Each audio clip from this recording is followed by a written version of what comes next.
Hello everybody and welcome to another Doctor Who review. This time, it's a story from this Doctor's era.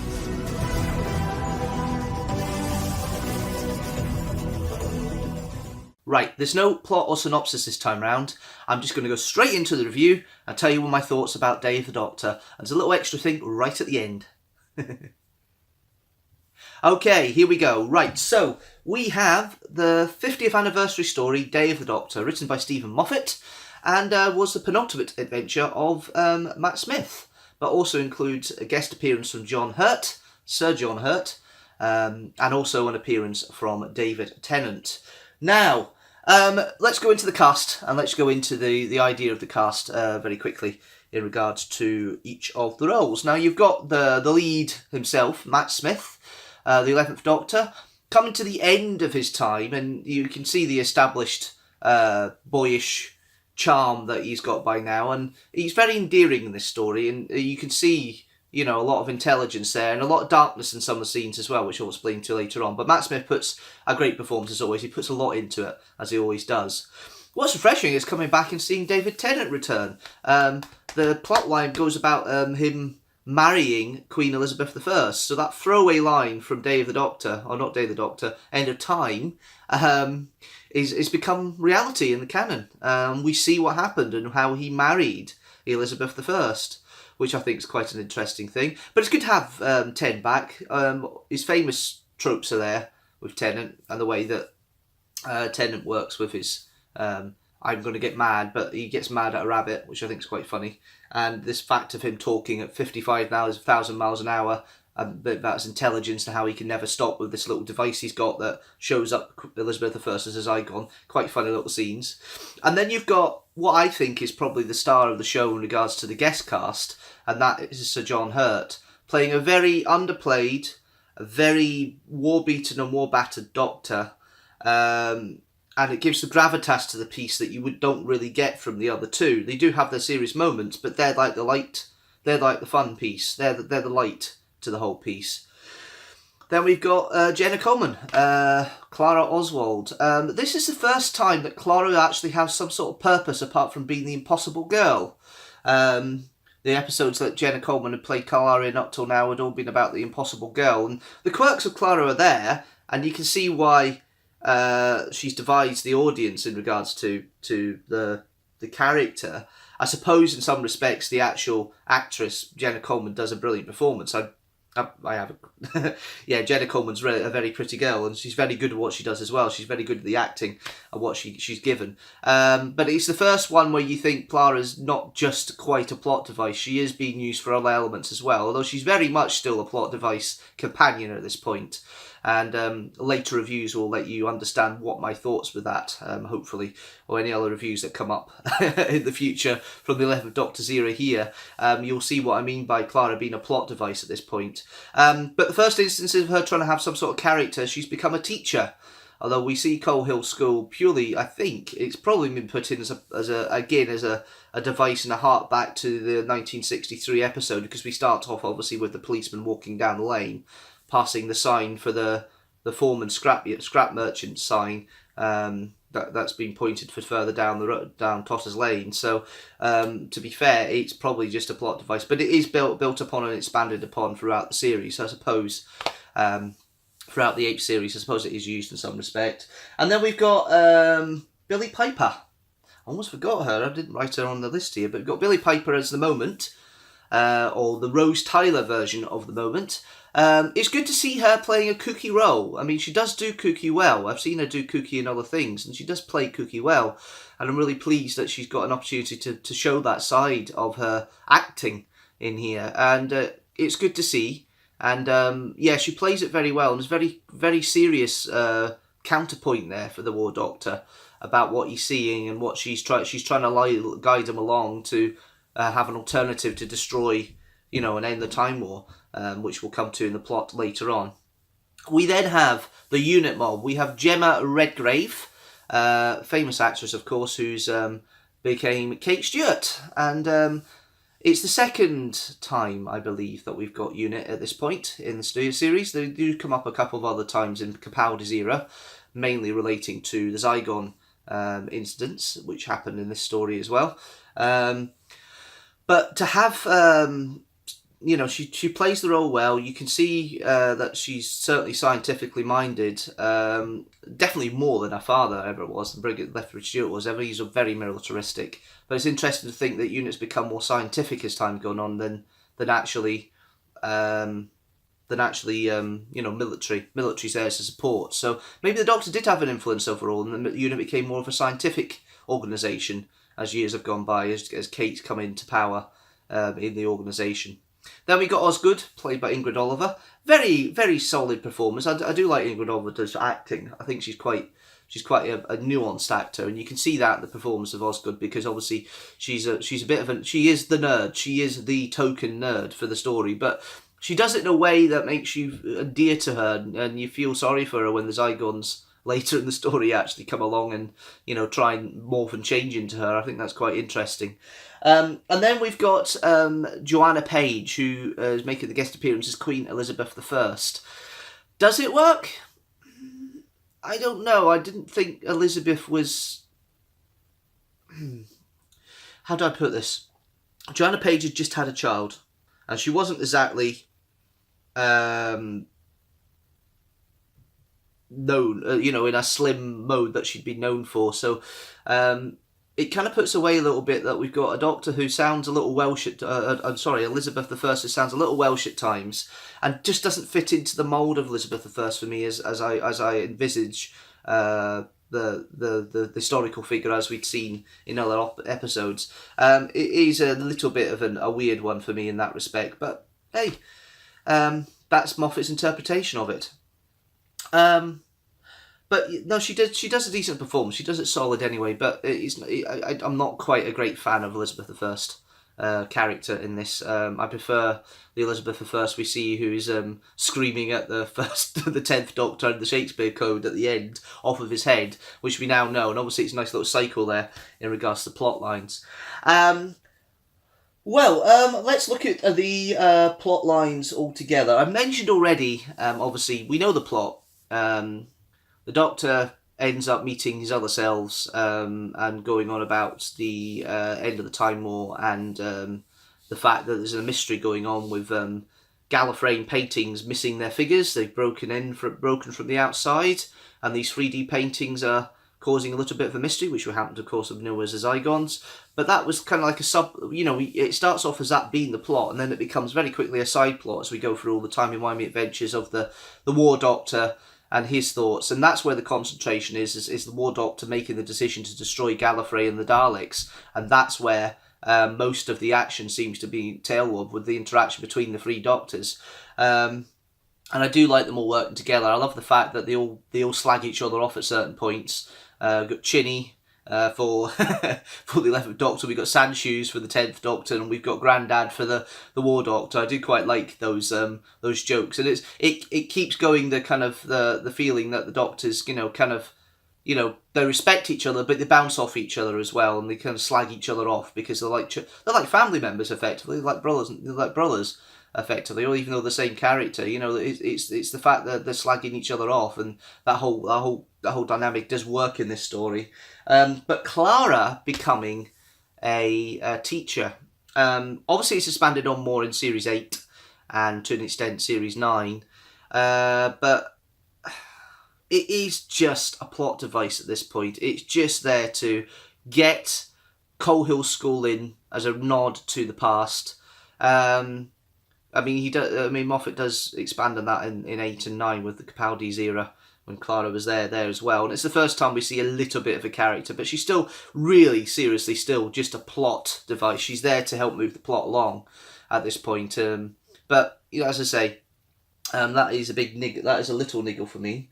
As I say, the throwaway joke that they made at the end of, in the End of Time, the Doctor makes when he first ends up in the Oodsphere again, in the End of Time, about him marrying Queen Elizabeth I, that becomes a reality. We see what happened. We see why he married. And it was down to him being too cocky and too clever and thinking he was going to marry a Zygon when actually he's marrying the real Elizabeth, and he had to go through with it. So that's quite fun. And the fact he runs off again, that's completely Doctorish. Running off and leaving leaving people in the lurch like the Doctor does. That really is harking back to an old-fashioned Doctor trait. We expand on this missing Doctor, which obviously production-wise we know from later conversations and that it had been planned that Christopher Eccleston would be the other Doctor, and basically the Time War would be based around what happened to him. But it's nicely written that you've got this in-between Doctor we've never seen before that causes all that has all this thing about the war, the Time War, and the ending of it. And it makes sense if you think about it in the canon, because McGann never came across to me as the Doctor who would start it. Eccleston always seemed to be the one that was a guilt. You could think he could possibly do it, but to have one in between that we'd never seen before that actually did the deed, although obviously we know that he didn't do the deed as such, but he thinks he's done the deed for a couple of regenerations. It's interesting to see that part of it, and that way of them saying that the Doctor did do this, but not in a way the Doctor would normally be seen as. He had to go hardcore, he had to go warlike, but he was very guilty. The guilt came through with that character, and I do like that. Unit being there, I like the idea of it being Unit, and obviously they're in an archive of the National Gallery about the Queen Elizabeth's credentials, as they say, with which are the pictures, Gallifrey Falls and no more, or Gallifrey Falls no more as it is by the end, as the caretaker comes in, played by Tom Bacon. Nice little surprise. Nice little thing to have, and it is, again, it's another cameo. It is a little bit of a tick box exercise, some of these bits of the story.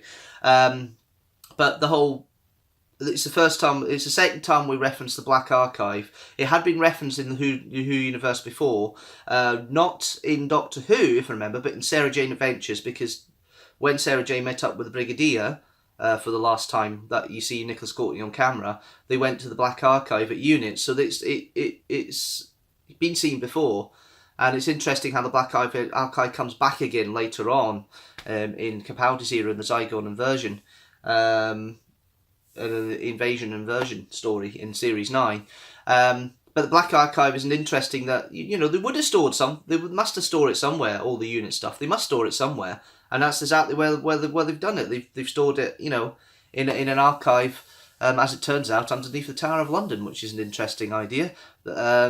Couple of throwaway quotes that talk about the Ravens and batteries going down. I love that little joke. And also the joke that Kate Stewart mentions about the fact that she wants to dig up her father's file of Chroma, which is a reference to the third Doctor story, The Three Doctors, when the Brigadier first encounters the three Doctors together. Well, he encounters the first Doctor for the first time, and obviously he knows the second Doctor from previous, so it's referring to that, so Kate gets a heads up about what happens with the Doctor, turns up like that. And then obviously we've got the reappearance of the Zygons, and they get a better outing in Series 9. And it's an interesting take on the Zygons in Series 9. This one kind of puts a bit more credence to the fact the Zygons had been living dormant for years in the Earth, and their ship crash landed, and it's inferred that the Time War has destroyed their planet. Obviously, we don't see that in the Fourth Doctor story. We do know they've been lying dormant for years in Scotland underneath Loch Ness in the Fourth Doctor story. But here they are planning for the future to come out of these paintings, and you see the reason why they're doing that, because they feel it's not conquerable yet, the Earth, and it is around about the 21st century, 2013, which is interesting, and it's nice to see them. It's good to see a couple of effects. One of the good effects I do like is the fact that the Kate Stewart Zygon changes. You see that, and there's the splatting of fluids coming out, and the whole morphing sequence. I quite like that. I think that's quite cool. And yeah, the Zygons are okay, but they're there as an undercurrent. They're not the main plot. They're there as the monster, the token monster for the story, and they get a better outing in Series 9, in the Zygon story in Series 9, in Capaldi's era. But here, they're decent enough. They're a nice redesign. They're keeping true to the original in their form and where they look. But they're not really used heavily here. They're used as a plot device for the Two Elizabeths joke. They're used as a plot device for the fact that the painting's been broken, and they cover the subplot there. But they're not really the main action. They are used as tools to help towards the main action of the Time War, which is the big thing here in this, is the Time War. And it's interesting to see how it works, and the fact that the Doctor thinks at the end of it that he is actually destroyed all of them, but actually he's just popped Gallifrey in a pocket universe and the Daleks have destroyed themselves. I think that's rather nice. And the fact they utilise the time differential thing and explain that, of how the Doctor doesn't remember the adventures of seeing his future selves, so there's a time differential thing that only the latest incarnation will remember. And I think that's quite cool how they do that. Which I think is brilliant. And there's a little foreshadowing about Trenzalore as well in there, which I don't mind at all. I think it's an interesting way of foreshadowing it for the following story, Time of the Doctor. Okay, production-wise, is it me, or does it look like it has been hastily written just a little bit, and it is a tick box exercise to an extent with some of the script? I mean, don't get me wrong, it's a very good tick box exercise, and it will score very highly in my scoring in a minute. But the music's pretty standard. It's Murray Gold reusing quite a lot of tropes at this point from leitmotifs that he's used throughout the series. There's not really much new music here at all. So the elements of the 3D. You know, you can see the 3D element. You can tell it's been filmed in 3D because there's elements in there that of a 3D trope where there's lots of depth in there. The paintings are 3D paintings.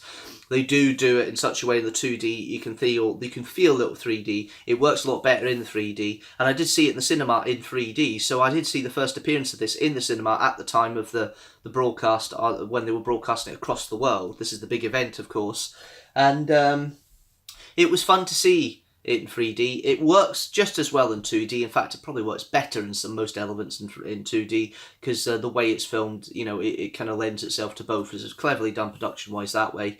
Story-wise, it's okay. I love the fact it was obviously tick box exercise, and they got all the Doctors there, including a cameo appearance of the eyebrows of Peter Capaldi, who, of course, had just been announced within a couple of weeks or a couple of months before.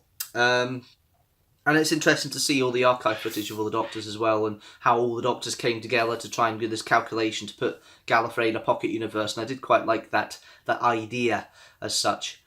But overall, I did enjoy the story. I do enjoy the story still. Obviously, watching it again for this review recently, I do enjoy the story, and it might become my anniversary regular as well going forward, being an anniversary story in itself. Unearthly Child has become my 23rd of November I have to watch episode, which I will be doing this coming week. That's my ritual. I watch at least the first episode of An Unearthly Child every year, because obviously it is the first one. But in regards to the episode itself and the story, I did enjoy it. It's decent enough. It's a good story, and I enjoy it for the novelty factor. Because of the novelty factor and the anniversary, and the fact you've got multiple Doctors and it's the first instance of it in this in the new series, it is going to bump my score up just a little bit. So instead of it going to the score I was going to mark it at 3.5 TARDISes out of 5, it is going to be marked up to 4.5 TARDISes out of 5. Okay. Right, now there's a new little thing I'm going to do here.